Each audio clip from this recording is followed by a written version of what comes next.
ऊँटको दुध खान लाग्यो हामीहरू ए अब ट्राई गरिदिनु पर्यो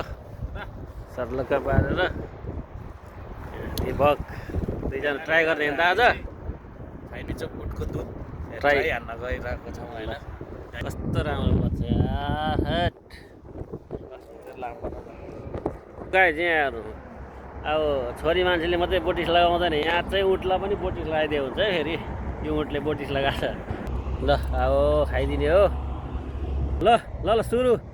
है सट है आँखा चिम्लेर आमा सर्लकै है सर्लकै ल वाह हाने केटाले हाने हट है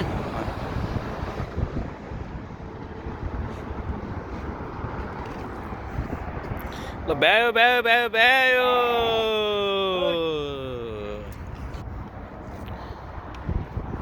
ल आऊ है केटा ऊँटको दबाई दुध खाने भाइ सर्लकै पारेर